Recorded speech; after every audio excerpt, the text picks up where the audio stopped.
प्रभु यीशु मसीह के सामर्थ्य नाम में हम मांगते हैं। तारीफ करो जोर से खुदाबंद।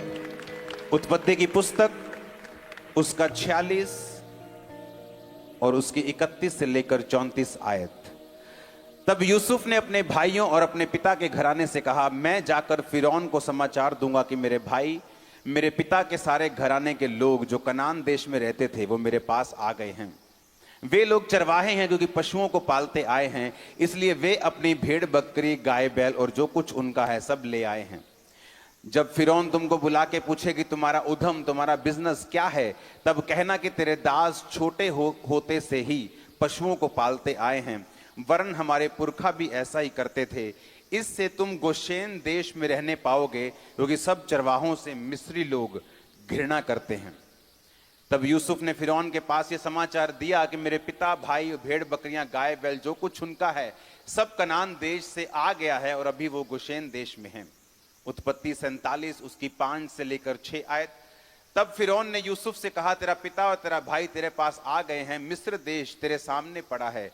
इस देश का जो सबसे अच्छा भाग हो उसमें अपने पिता और भाइयों को बसा दे, अर्थात वो गोशेन ही देश में रहें।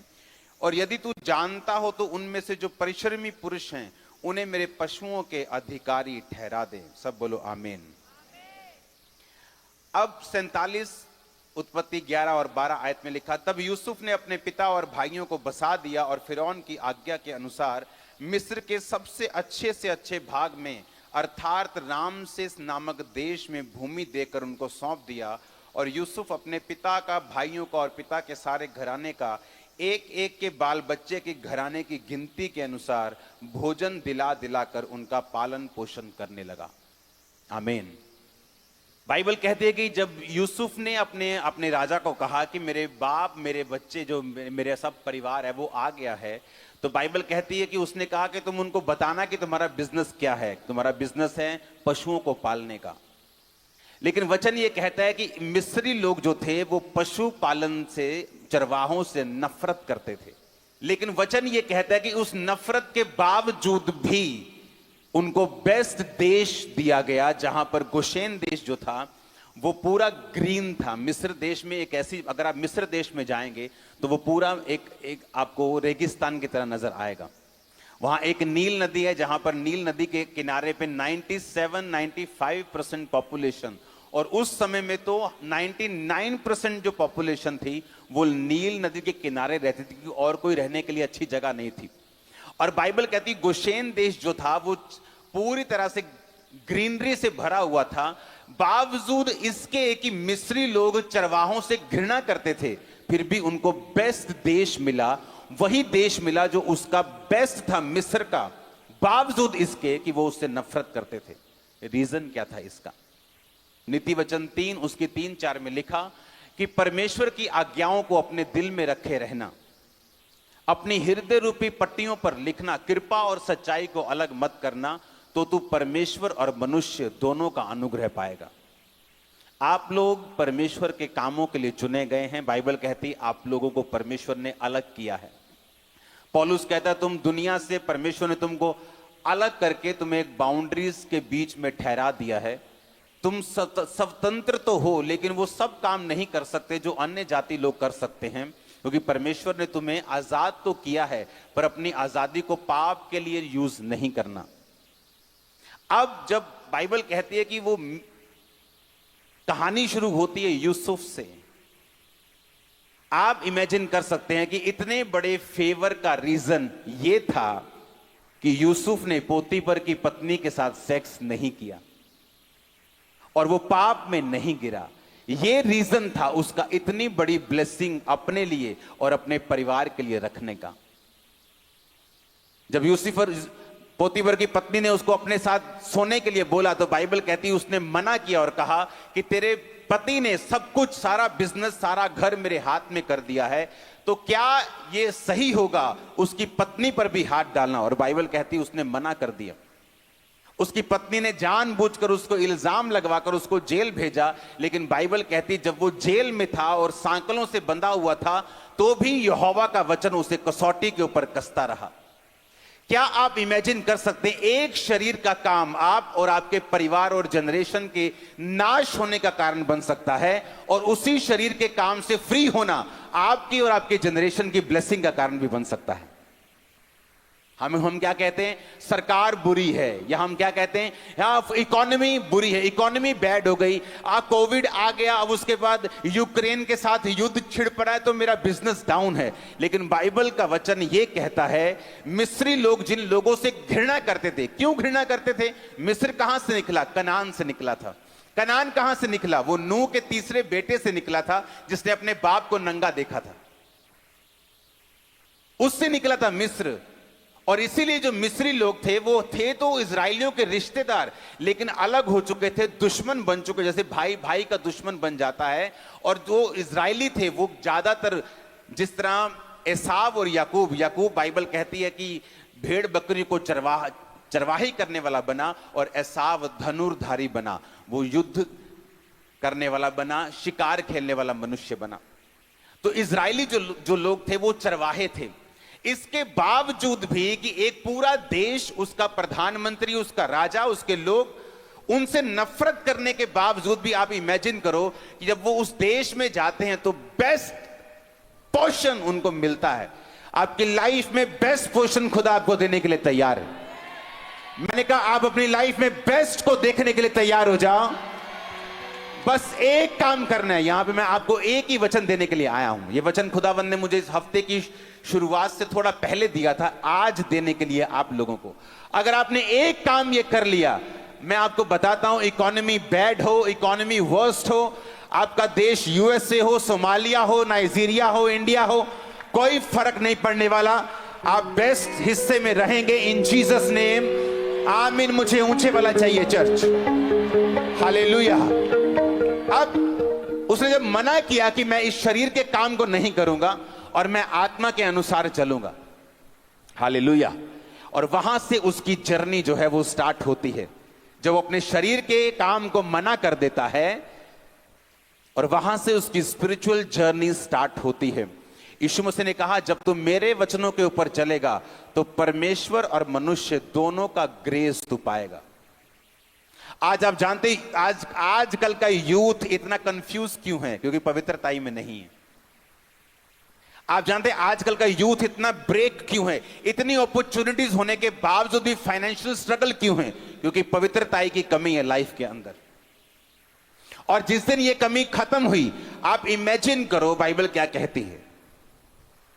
आप जानते हैं, अगर आप इस स्टोरी को आगे पढ़ें, उत्पत्ति 47 उसकी 18 से 24 और 11 से 12 पढ़ें, तो वहां पे बाइबल कहती है, जब सारे देशों में अन्न खत्म हो गया तो सारे लोग यूसुफ के पास जाकर अन्न मांगने लगे। तो पहले यूसुफ ने भेड़ बकरियां, गाय बैल के बदले में उनको अन्न देना शुरू किया। जब वो भी खत्म हो गए तो वो फिर आए, कहते अब सब कुछ खत्म हो गया, अब क्या करें? कहते हमारे पास सिर्फ जमीन रहती है।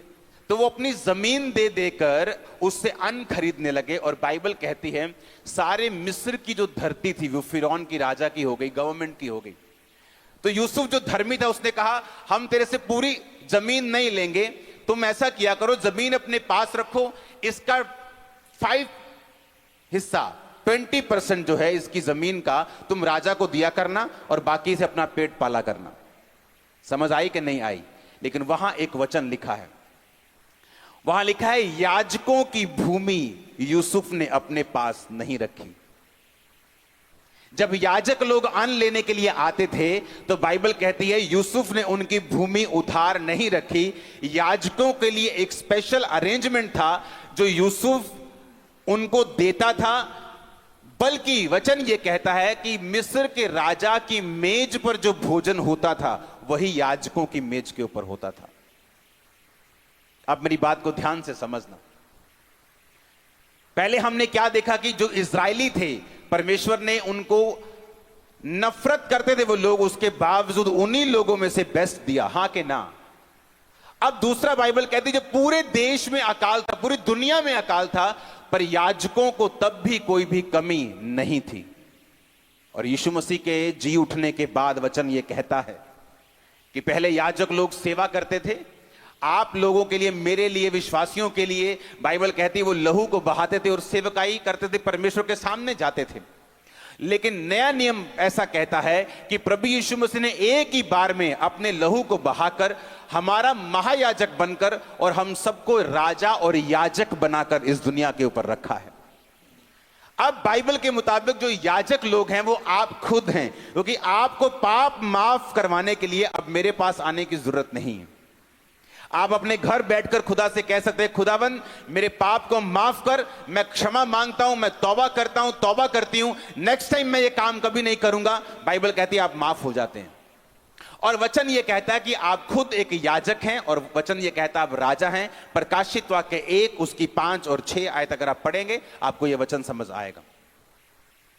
इसका मतलब क्या, जब पुराने नियम में याजकों की भूमि नहीं गई, जबकि पूरी दुनिया की भूमि खत्म हो रही थी, कोई देश बचा नहीं था, कोई परिवार बचा नहीं था, अमीर से लेके गरीब हर बंदा अन्न मोल लेने के लिए अपना सब कुछ बेच रहा था, क्योंकि वचन कहता है कि 7 साल ऐसा अकाल पड़ा जो पृथ्वी के ऊपर कभी नहीं पड़ा था। कोई रेडी नहीं था कोविड के लिए, कोई रेडी नहीं था। रेडी था कोई रेडी नहीं था। कोविड जैसे ही आया, बड़े बड़े देश जो बड़ी बड़ी पिक्चरें निकालते 20-20 हजार करोड़ की, सुपरमैन इधर जा रहा है, सुपरमैन इधर जा रहा है, कहां गए सारे सुपरमैन? गायब हो गए थे उस दिन। कोई काम नहीं आया क्योंकि तैयारी नहीं थी। कोविड की कोई तैयारी, अकाल की कोई तैयारी नहीं थी। बड़े से लेके छोटी कंपनी, बड़े से लेके छोटा परिवार, सब इफेक्टेड हो चुके थे, सबकी जमीन खत्म हो चुकी थी सिवाय याजकों के। और वचन क्या कहता है? तुम एक याजक हो। इसका मतलब पता क्या है? कि लाइफ में कुछ भी हो, आपके देश में कुछ भी हो, आपके सराउंडिंग कुछ भी हो, लेकिन आपका नुकसान खुदावंद कभी नहीं होने देगा अगर आप एक सच्चे याजक हैं तो। याजक क्या करते थे? बाइबल कहती है वो सेवा करते थे। आज दिखाओ मेरे को विश्वासी चर्च में जो सेवा करने वाले विश्वासी हैं। मैं आपको सिरदर्द वाले विश्वासी दिखा दूंगा, फॉरेन ब्रांचेस में ज्यादा, जो अपने पास्टर्स को सिरदर्द ज्यादा देते हैं और सेवा कम करते हैं। लेकिन क्या इवेंजलिज्म करते हैं? कभी नहीं गए। क्या आप अपने पास्टर के साथ मिलकर गली गली जाते हैं सुसमाचार बांटने के लिए? बोलते हैं हम बिजी हैं। एक रिक्शा वाला से लेके एक इलन मस्क तक सब बिजी हैं, कोई फ्री नहीं।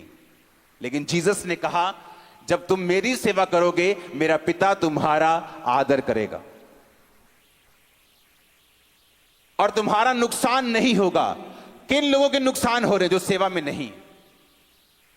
कौन लोग इफेक्ट हो रहे हैं? जो सेवकाई में नहीं, जो सिर्फ विश्वासी हैं, जस्ट चर्च जाकर ब्लेसिंग लेने की कोशिश करते हैं और यह नहीं मालूम कि अब बाइबल के मुताबिक तुम भी एक याजक हो और सेवा करने के लिए अपने परिवार समेत बुलाए गए हो। अपने पास्टर पर एहसान मत करो चर्च में जाके, क्योंकि तुम भी सेवकाई के लिए उसके साथ बुलाए गए हो। हालेलुया। और इसीलिए वचन कहता है कि याजकों की भूमि उसने मोल नहीं ली। उत्पत्ति 47 उसकी 18 से 24 आए, मैं 22 में पढ़ूंगा। पर याजकों की भूमि तो उसने ना मोल ली, क्योंकि याजकों के लिए फिरौन की ओर से नित्य भोजन का बंदोबस्त था। नित्य जो भोजन फिरौन उनको देता था वही वे खाते थे, इस कारण उनको अपनी भूमि बेचनी ना पड़ी। याजकों को अपनी भूमि बेचनी नहीं पड़ी। वो इस दुनिया की इकोनॉमी के इफेक्ट से आजाद थे। अगर आज आप फैसला करेंगे, पहला पवित्रताई में रहने का, दूसरा सेवा करने का, आप कुछ भी हो जाए, मैंने कहा कोई परमाणु हमला भी हो जाए, आप सेफ हैं यीशु के नाम। कोई ऐसा इकोनॉमिक इफेक्ट आपकी कंट्री पे आ जाए, लेकिन आप सेफ होंगे। और आप इमेजिन नहीं करेंगे, कोविड के दौरान मैंने चर्चिस को बंद होते देखा, सेवकाइयों को बंद होते देखा, बिजनेसेस को बंद होते देखा, चीजों को खत्म होते देखा, परिवारों को खत्म होते देखा। आप खामरा चर्च का इतिहास देख लो, उसके बाद हम 3 गुना 4 गुना 10 गुना शाइन किए हमने। रीजन, क्योंकि जो खुदा, जो बाइबल का खुदा है वो मेरा खुदा है, आज भी वो जीवित है, वो मुर्दा नहीं है। लेकिन प्रॉब्लम यह है मैं सेवा में हूं कि नहीं, या मैं पवित्रताई में हूं या नहीं। बिना पवित्रताई के बाइबल कहती तुम परमेश्वर को देख भी नहीं सकते। तुम तो चर्च में माइक लेके गा रहे होंगे, लोगों को मालूम है तुम गा रहे हो, लेकिन अगर तुम पवित्रताई में नहीं हो तो परमेश्वर को नहीं मालूम तुम गा रहे हो। वो पूछेगा भाई तुम कौन हो? बोले मैं गा रहा था। परमेश्वर कहा नहीं, मैंने तो देखा ही नहीं कभी तुम्हें गाते हुए। नहीं नहीं प्रभु, मैं तो वॉलंटियर बन के सबसे आगे था, लेकिन मैं तुम्हें जानता ही नहीं हूं, कौन हो तुम? उसने कहा पवित्र बन जिस तरह तेरा बुलाने वाला। और अगर तू पवित्रताई में नहीं है, तू परमेश्वर को नहीं देख सकता, वचन कहता है। आप बोलेंगे मैं टाइदर हूं, कब दिया टाइद? मैं तो जानता ही नहीं, तू कौन है तू? आप बोलेंगे परमेश्वर तू मुझे जानता नहीं। हे कुकर्म करने वालों, मेरे सामने से दूर हट जाओ और लेफ्ट हैंड साइड चले जाओ, नरक में चले जाओ, जो तुम्हारे और तुम्हारे शैतान के दूतों के लिए तैयार किया गया। क्रिश्चियनिटी एक रियलिटी है, अगर इसे जिया जाए तो। आमीन। ये एक रियलिटी है। बाइबल कहती है उसने याजकों की भूमि मोल नहीं ली। क्यों नहीं मोल ली उसने याजकों की भूमि? बाइबल कहती परमेश्वर ने कहा मैं याजकों को बेस्ट तेल, बेस्ट दाख, बेस्ट दुनिया की सबसे उत्तम चीजें दूंगा, क्योंकि ये लोग मेरी सेवा में हैं। क्या कहा था जीसस क्राइस्ट ने 500 लोगों को जीवित स्वर्ग पे जाने से पहले? जाओ और सुसमाचार सुनाओ। क्या उसने प्रेरितों को बोला? क्या उसने अकेला पास्टर्स को बोला? उसने सबको बोला जाओ और सुसमाचार सुनाओ। तो क्या आप जीसस की कमांड को पूरा कर रहे हो या नहीं कर रहे हो? अगर आप नहीं कर रहे हो तो आप सेवा में नहीं हो। अगर आप सेवा में नहीं हो, आप याजक की कुर्सी छोड़ चुके हो। अगर आप याजक की कुर्सी छोड़ चुके हो तो जो लोगों के साथ हो रहा है आपके साथ भी वही हो रहा है। आपके घरों में भी वही कलेश है, वही बीमारियां हैं, वही श्राप हैं और वही इकोनॉमिक ऑपरेशन और डिप्रेशन है, क्योंकि याजकों की भूमि मोल नहीं ली गई। बाइबल कहती है याजकों के लिए नित्य बंदोबस्त था उनके लिए। जब कोविड आया तो लोगों ने कहा कि अब देखते हैं चर्चिस कैसे चलती हैं। लोग बंद हो गए आने चर्चिस में, चर्च खाली पड़ी है, 100 एकड़ की चर्च खाली पड़ी है। अब देखते हैं क्या करते हैं ये लोग। आप जानते परमेश्वर कई बार ऐसे समयों को आने देता है ताकि लोगों को बता सके मैं इसके साथ हूं। वो बता सके कि वो पुराना इज़राइल का परमेश्वर, वो यूसुफ का परमेश्वर, वो इसहाक का परमेश्वर, वो पतरस और पौलुस का परमेश्वर, वो आज भी जिंदा है। वो बातें करने वाला परमेश्वर नहीं है। आज तक मैंने इतनी चैरिटी लाइफ में नहीं की जो 2020 में कोविड के टाइम में हमने की। लाइफ में कभी नहीं की। एक दिन में 35 लाख का चावल, एक दिन में 12 लाख रुपए का चावल, एक दिन में ट्रक से ट्रक आते थे, कॉन्टिन्यूस राशन जाता था लोगों के घरों में। हालेलुया।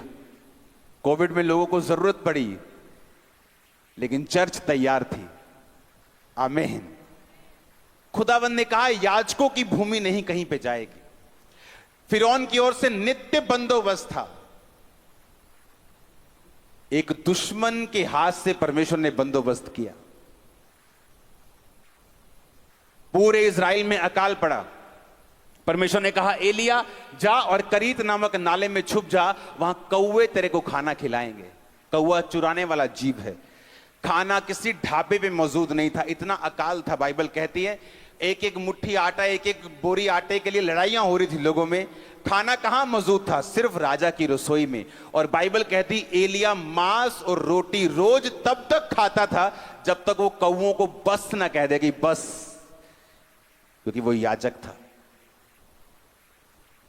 याजकों के लिए परमेश्वर का इंतजाम ऐसा है जैसा आम लोगों के लिए नहीं है। तो क्या आप सेवा में हैं? क्या आपका परिवार सेवा में है? क्या आपका फाइनेंस सेवा में लगा हुआ है? क्या आपके बच्चे सेवकाई में हैं? क्या आप सुसमाचार दे रहे हैं या नहीं? क्योंकि इसमें आपका फायदा है, परमेश्वर का नहीं।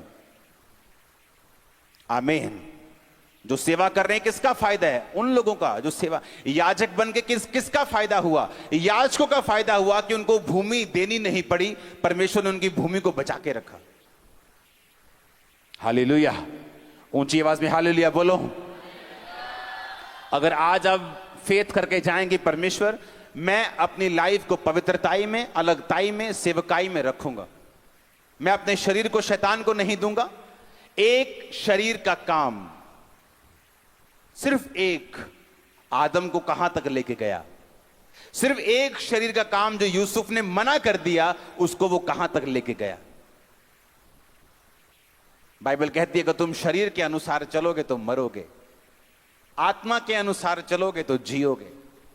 सारी सेवकाई, सारी क्रिश्चियन लाइफ इस बात पे डिपेंड करती है कि आप अपने शरीर को कितना फीड करते हैं, पाप से कितना दूर रहते हैं, आप परमेश्वर के साथ कितना अलगताई में रहते हैं, कितना सेवकाई में रहते हैं, परमेश्वर के साथ कितना जुड़े रहते हैं। परमेश्वर ने कहा जब तू मेरी सेवा करेगा मेरा बाप तेरा आदर करेगा। और जब परमेश्वर आदर करने पे आता है वो जबरदस्त करता है। आज क्यों फैमिलीज सेटिस्फैक्शन में नहीं, सेटिस्फाइड नहीं? क्योंकि उन्होंने खुदा को कभी सेटिस्फाइड नहीं किया। एक का मुंह इधर, एक का मुंह उधर, क्योंकि तुम्हारा मुंह भी परमेश्वर से दूर है, इसलिए तुम्हारे हस्बैंड का मुंह भी तुमसे दूर है। तुमने परमेश्वर से बेवफाई की है, दुनिया ने तुमसे तुम्हारे साथ की। जो तुमने खुदा की लाइफ में बोया है वो तुमने काटा है। उसने कहा अगर तुम याजक हो, वो ये भी ध्यान रखता तुम्हारा पार्टनर कौन है, वो तुम्हें चॉइस करने में हेल्प करेगा। अगर तुम याजक हो और पवित्रताई में चल रहे हो, वो ध्यान रखेगा तुम कौन सा कैरियर चुनते हो, वो ध्यान रखेगा कि तुम सफल हो जिधर तुम जाओ, जिस जगह पर तुम जाओ। आमीन। हमें लगता है परमेश्वर बड़ी बातों की परवाह नहीं करता। बाइबल कहती है वो छोटी से छोटी बात की भी तुम्हारी चिंता करता है। एक मां को चिंता होती है किस कलर के कपड़े अपने बच्चों को डलवाने हैं। बाइबल कहती है परमेश्वर तुम्हारी छोटी से छोटी बात की भी चिंता करता है। आमीन। इसलिए वचन कहता है कि याजकों की भूमि कहीं नहीं गई। क्यों नहीं गई? क्योंकि फिरौन की ओर से नित्य बंदोबस्त था। इमेजिन करो, जिन लोगों से नफरत करते थे, वो चरवाहों से स्पेशल नफरत करते थे, और उन्हीं को कह रहे हैं कि तुम्हें बेस्ट से बेस्ट देश मिस्र का हम देंगे। वहां पे जाओ, अपने भेड़ बकरियों को चराओ, वहीं पे रहो, बेस्ट हिस्सा इस देश का मैं तुम्हें देता हूं। क्यों? क्योंकि यूसुफ ने एक बीज बोया था कि बाइबल कहती वो हिला नहीं। उसने अपने शरीर के सामने आत्मसमर्पण नहीं किया, अपनी इच्छाओं की पूर्ति नहीं की, अपनी काम की पूर्ति नहीं की, बल्कि परमेश्वर में बना रहा, टिका रहा, खड़ा रहा और अड़ा रहा। आज मेरी प्रेयर है कि खुदावन आपके यूथ को, आपके लोगों को पवित्रताई के ऊपर चलने की ताकत और सामर्थ्य, और आपका परिवार और आपके लोग सेम ना हो। आमीन। ऊंचा तो ये आशीष आपकी है। ऊंची आवाज में 7 बार बोलो आमीन। मेरा बिलीव है आप लोग इस बात को ध्यान से समझेंगे। आमीन। ये किस तरह से यूसुफ ने बरकत को पाया, किस तरह से उसने फिरौन के आंखों में फेवर को पाया। परमेश्वर ने कहा जब तुम मेरी आज्ञाओं को अपने पट्टियों पर, हृदय पर लिख लेगा, तो परमेश्वर और मनुष्य दोनों का अनुग्रह पाएगा। दोनों की ग्रेस तेरे पे होगी। आदमियों की ग्रेस भी तू पाएगा, जिस तरह यूसुफ ने पाई। परमेश्वर की ग्रेस को पाया कि उसने दर्शन का मतलब समझाया, राजा को बताया कि क्या दर्शन का मतलब है, कि 7 साल बहुत फसल होगी, 7 साल अकाल के होंगे, इतने बड़े अकाल होगा वो कि 7 साल की फसल लोग भूल जाएंगे। ये परमेश्वर का ग्रेस था उसके ऊपर, कि कोई जादू टोना करने वाला, कोई किसी भी तरह का कोई पंडित, बाइबल कहती है, उनको ये इस बात का मतलब बता नहीं सका जो यूसुफ ने बताया। ये परमेश्वर का ग्रेस था उसके ऊपर। और उसके बाद मिस्र के राजा ने, फिरौन ने कहा जब तेरे माँ बाप भाई बहन यहां आ जाएं तो मैं उनको बेस्ट से बेस्ट मिस्र का देश दूंगा। बाइबल कहती है ये परमेश्वर का नहीं, ये इंसान का अनुग्रह था उसके ऊपर। नीति वचन 3 उसकी 3-4 अगर है तो उसको निकालेंगे अपनी स्क्रीन के ऊपर। उसमें स्पेशल लिखा है कि परमेश्वर का कि कृपा और सच्चाई तुझसे अलग ना होने पाए, वरन उनको अपने गले का हार बनाकर अपनी हृदय रूपी पट्टियों पर लिखना, तो तू परमेश्वर और मनुष्य दोनों का अनुग्रह पाएगा और तू अति बुद्धिमान होगा। आमीन। आपको ग्रेस चाहिए अगर आप बाहर निकलते हैं तो, अपने बिजनेस प्लेस में, अपनी जॉब, अपने कैरियर में, अपनी पढ़ाई में, अपने परिवार में आपको ग्रेस चाहिए, खुदाबंद की भी और इंसान की भी। आमीन।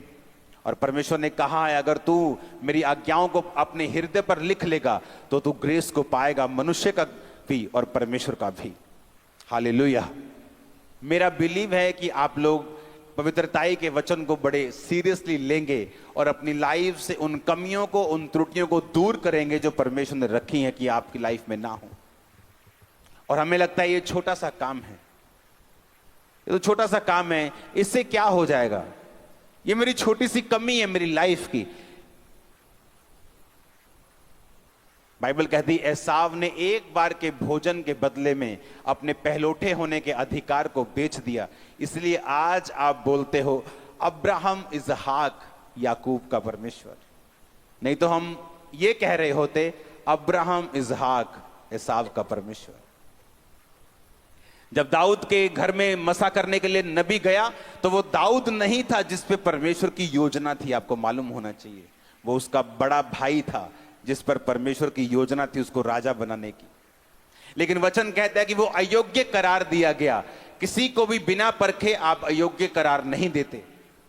आपका स्कूल आपको फेल, आपको ये नहीं कहता कि तू 10th में नहीं जा सकता जब तक वो आपके पेपर ना ले। तो इसका मतलब परमेश्वर ने उनके टेस्ट लिए और उनको भी मालूम नहीं था कि उनका टेस्ट हो रहा है। हालेलुया।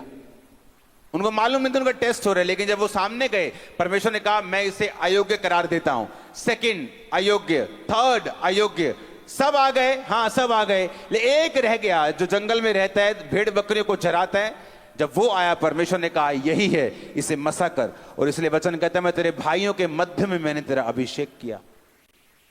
आमीन। एक ही घर में दो भाई हो सकते हैं, एक शरीर के अनुसार चलने वाला और एक आत्मा के अनुसार चलने वाला। दोनों की लाइफ अब सेम हो सकती है लेकिन फ्यूचर में सेम नहीं होगी। स्पिरिचुअल चीजों का महत्व है, स्पिरिचुअल चीजों की वैल्यू है। आज एक शारीरिक इंसान और एक आत्मिक इंसान, दोनों का रिजल्ट, दोनों की पोजीशन सेम लग सकती है लेकिन फ्यूचर में ऐसा नहीं होगा। आमीन। मैं अपने दोस्त से मिला, मेरी वाइफ मेरे साथ थी थोड़े दिन पहले, मैं उस जगह से निकल रहा तो मैंने उसको फोन किया, मैंने कहाँ है तू? तो अपनी शॉप पे ही है। कहता हाँ मैं शॉप में। कहा आजा बाहर, मैं तेरी वेट कर रहा हूं। ये मेरा वही दोस्त था जिसने मेरे साथ बपतिस्मा लिया था। हम दोनों एक्साइटेड थे परमेश्वर में आकर, क्योंकि मैं मेंटल अटैक से मैं फ्री हुआ था और वो मेरी हालत को जानता था। उसने मुझे एग्जैक्ट नशे में, मेंटल पोजीशन में देखा हुआ था। तो जब मैं परमेश्वर में गया और मुझे सुधार शुरू हुआ तो वो जानता था कि परमेश्वर ने मेरी जिंदगी में काम किया है। अब एक समय आया जब उसकी फैमिली और मेरी फैमिली दोनों विरोध करती थी। इतना विरोध करती थी, बोलते थे कि तुम्हारे पास्टर को पास्टर के घर जाकर पीट के आएंगे, हम मार के आएंगे उसको, क्योंकि मेरी सारी फैमिली जो है वो अभी भी, कुछ रिश्तेदार अभी भी हिंदू हैं। तो वो बोलते कि तेरे को उसको मार के आएंगे, पीट के आएंगे, तेरे को भी घड़ीस के आएंगे, तो अपने धर्म में वापिस आएगा। और चैलेंज करते थे मेरे को।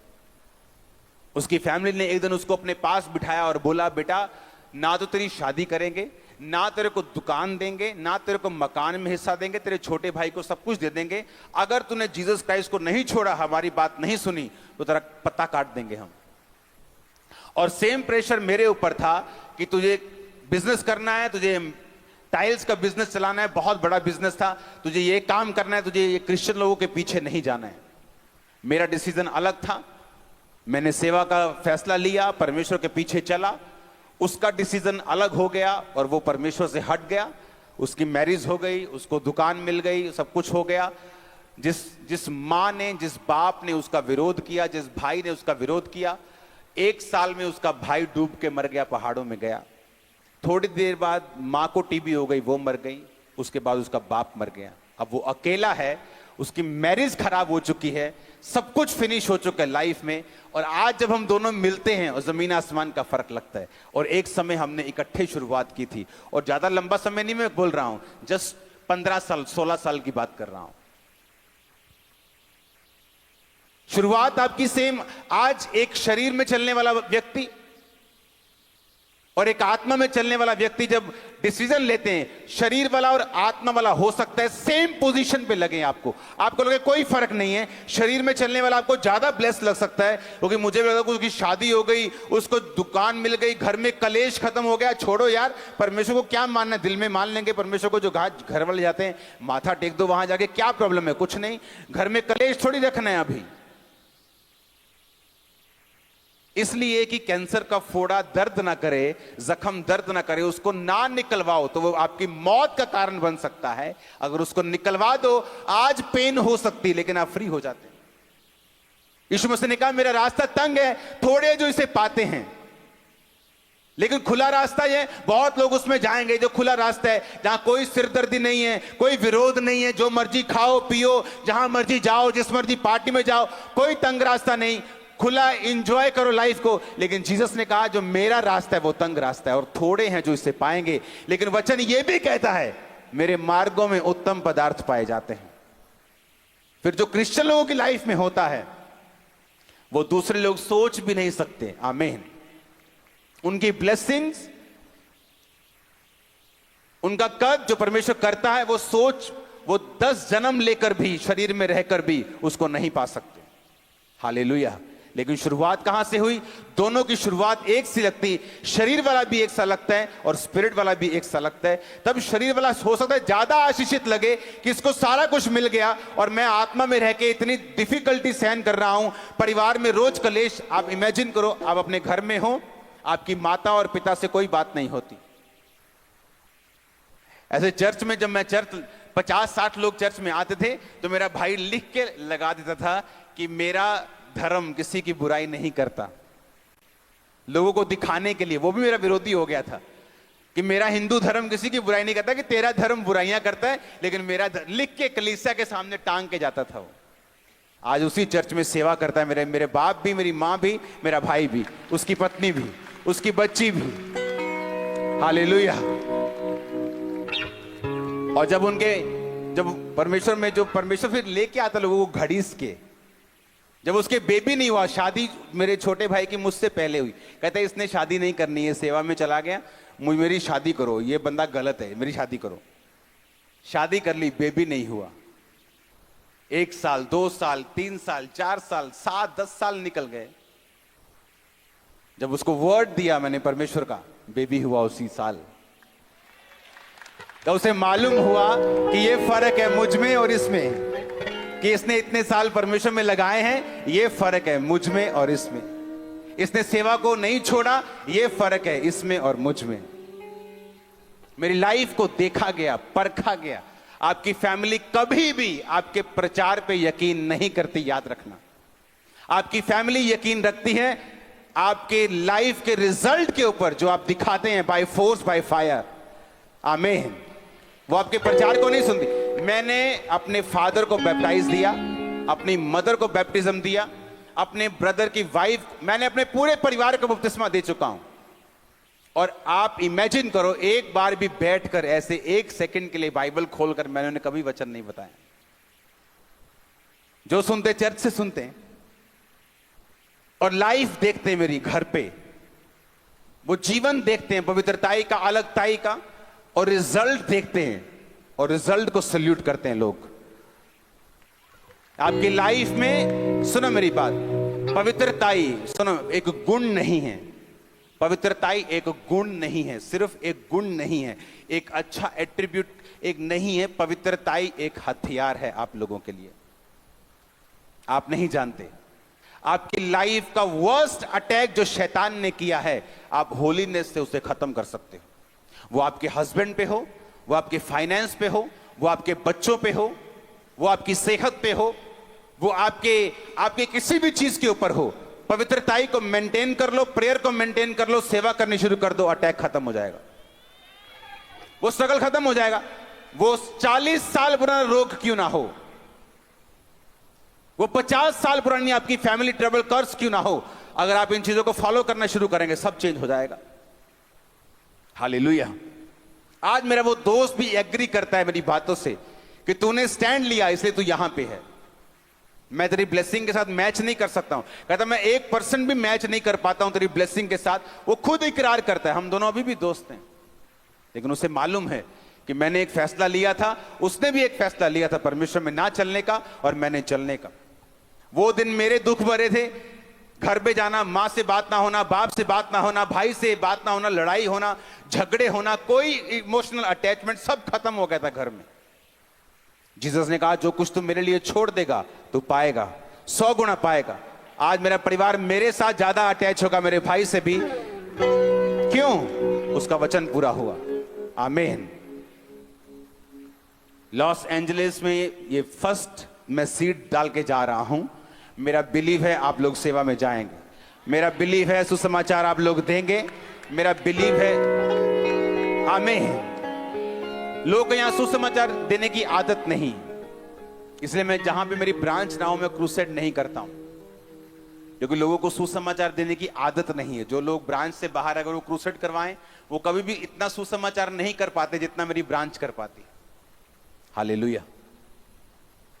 क्योंकि आपको सिखाना है लोगों को कि अगर आप सुसमाचार देंगे, अगर आप सेवा में जाएंगे, आप प्रोटेक्टेड रहेंगे, आप ब्लेस्ड रहेंगे। आप खामबरा में टेस्टिमनीज को सुनते हैं, आप amazing testimonies, hundreds of testimonies her Sunday her Thursday होती। रीजन क्या? उन लोगों को लगाया है मैंने सेवकाई में, उनके परिवारों को लगाया है सेवकाई में। क्योंकि जब आप सेवकाई में होते हैं, पास्टर्स को भी आसानी होती है आपकी लाइफ में हीलिंग करने के लिए, डिलीवरेंस करने के लिए, आपकी लाइफ में बरकत को रिलीज करने के लिए उनको भी आसानी होती है कि आप परमेश्वर के वचन के ऊपर खड़े हैं। आमीन। आप गर्म है तो अगर थोड़ा पड़ेगा तो जल्दी शेप में आ जाएंगे आप, लेकिन अगर आप ठंडे हैं तो पास्टर हथौड़े मार मार के थक जाएगा, और उसका भी विश्वास आप एक दिन खत्म कर दोगे जो आज चर्चिस में हो रहा है। हालेलुया। मेरा बिलीव है आप लोग सेवा करेंगे। आज एंजल्स आपको टच करेंगे, अनॉइंटिंग आपको छुएगी, आप सेम नहीं होंगे। अपने परिवारों समेत यीशु मसीह के सामर्थी नाम में आमीन हो। चाहिए बरकत आपकी है। Hallelujah, hallelujah. आपने तो वचन पढ़ा है, मैंने पूरा होते देखा है। वो सरकारें जो क्रिश्चियन लोगों से नफरत करती हैं, मैंने उसका फेवर पाया है इंडिया में।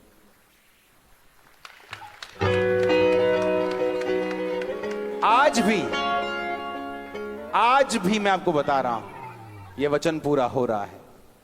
वो लोग जो नफरत करते हैं, मिस्री बाइबल लिखा, मिस्री चरवाहों से घृणा, नफरत, देखते कैसी की तैसी मार दो इनको, और कहते कि जाओ बेस्ट तुम्हारा है, मेरे देश का बेस्ट हिस्सा मैं तुम्हें दूंगा। वो फेवर आप देखोगे इन जीसस नेम। होली स्पिरिट बता रहा है मेरे।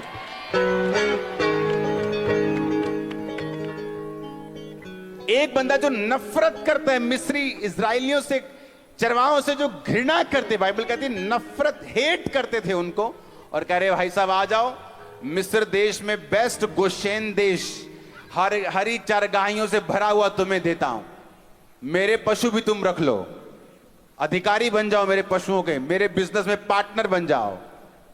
आपने अभी फेवर देखा नहीं, जब आता है आपका दुश्मन भी आप पे फेवर करके जाता है। बाइबल कहती है पूरे इजराइल में कहीं खाने की जगह नहीं थी, सिर्फ परमेश्वर को मालूम था खाना कहां है, राजा की रसोई में, और कौवे वहां से ला लाकर एलिया को खिलाते थे। और जो बाइबल की और पुस्तकें हैं, अगर आप स्टडी करेंगे, एलिया जब उस अकाल से बाहर आया तो अपने शरीर में मोटा हो चुका था, उसका वेट बढ़ चुका था। अकाल के टाइम पर भी परमेश्वर ने कहा मैं तुझे हंसमुख रखूंगा, यह वचन पूरा होता है। आमीन। लेकिन क्या हम सेवक हैं? क्या हम सेवकाई में हैं? क्या हम परमेश्वर के कामों को कर रहे हैं? क्या हम अलगताई में हैं? क्या पवित्रताई में हैं? क्या परमेश्वर के वचनों को हम वो आदर देते हैं जो हमें देना चाहिए? अगर हम देते हैं तो तैयार रहो फेवर लेने के लिए, तैयार रहो नुकसान से बाहर आने के लिए, तैयार रहो नए ग्रेस को, नए अनुग्रह को देखने के लिए खुदाबंद के, तैयार रहो अपने परिवार को बचता हुआ देखने के लिए यीशु मसीह के नाम में। हालेलुया। यीशु मसीह ने क्या कहा? उसने कहा तू बच, तेरा घराना बचाया जाएगा। कौन बचा? पहले यूसुफ बचा। उसने कहा अपने भाइयों को, कहता निराश मत होना, पछताना मत कि तुमने मुझे बेच दिया, तुमने मुझे बेचा नहीं, यहोवा ने मुझे आगे भेज दिया।